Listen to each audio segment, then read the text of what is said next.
guys, Esmeralda filling in for Monika today. So in today's tutorial, I want to show you how to transform yourself into Esmeralda, who is the super fierce, super independent gypsy from Disney's The Hunchback of Notre Dame. I love her so much so actually, that I cosplay her. So I figured I'd give you a makeup tutorial today and show you some costume ideas so you can be Esmeralda for Halloween or a cosplay convention. And this look would also work good for any other gypsy or really any Disney princess because it's just really girly. So I hope you enjoy the tutorial.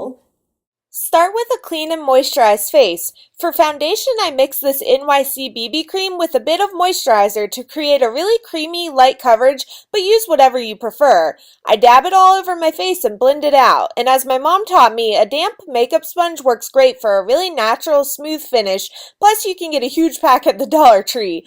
Make sure to blend well and don't forget your jawline and neck. Set your foundation with powder and a fluffy brush to keep it in place for long wear.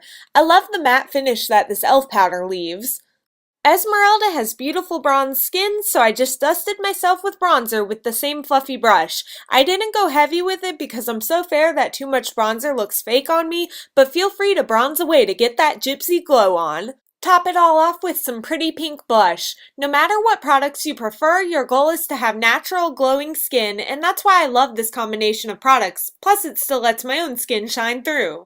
Prime your eyelids to keep your shadow long-lasting. Make sure to dab a little underneath your eye to keep the products we put there in place too, and then blend everything out with your fingers.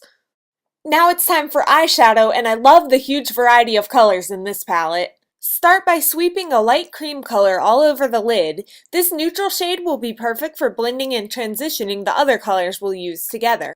Using a somewhat dense eyeshadow brush, I packed on some purple shadow similar to the color of Esmeralda's sash on the outer 2/3 of my lid, concentrating the most color on the outside and blending towards the center slightly.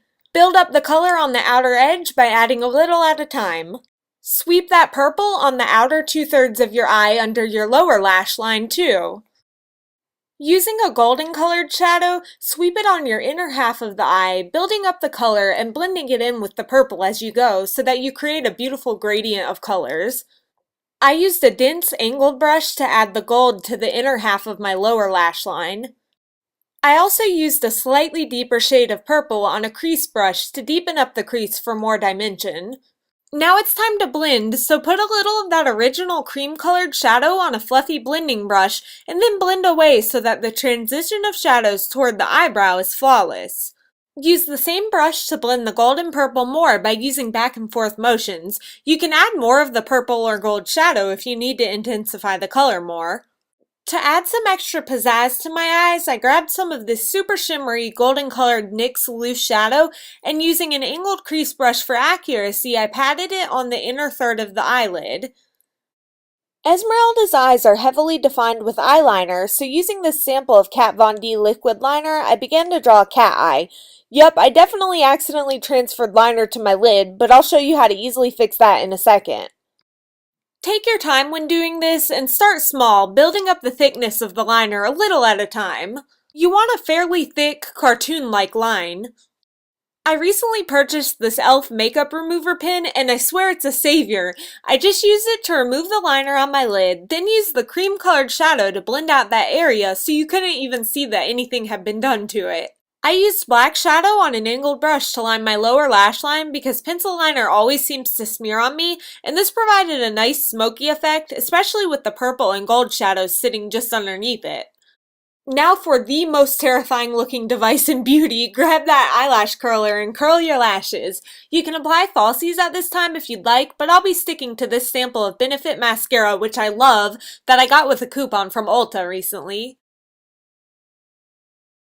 Esmeralda has quite defined brows, so I combed my brows out and then used the deeper, waxy shade of my eyebrow kit to fill in my brows.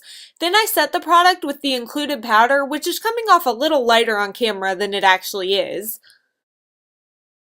Finally, for the lips, I used a deep pink lipstick as a base and then topped it off with a color that has a hint of a golden undertone to it to pick up on the sheen in the eyes and the outfit. There you have it, some beautiful makeup inspired by the Gypsy Esmeralda. To get my hair wavy, I just slept with 2 braids in it, then undid them in the morning, and voila! I also pulled my bangs out of the headband once I was done with my makeup. To accessorize, I threw on some old chunky earrings, this awesome ring by A Pennyworth Design Co., and I made a simple pink headband. I found this peasant blouse and a skirt at Goodwill. The skirt was too large originally, so I just cut the waistband off, folded and sewed the top of the skirt down to create a casing, then added new elastic through the casing to create a perfect fit. For the sash that ties around her waist, I bought some purple stretch knit fabric and coin trim from the fabric store and sewed the trim on. I made my own costume corset with no boning for comfort by altering a corset pattern I already had, but if you don't sew, eBay has a big selection of inexpensive corsets. And there you have it, the finished costume and makeup. Thanks for watching, please subscribe, and have a wonderful and safe Halloween!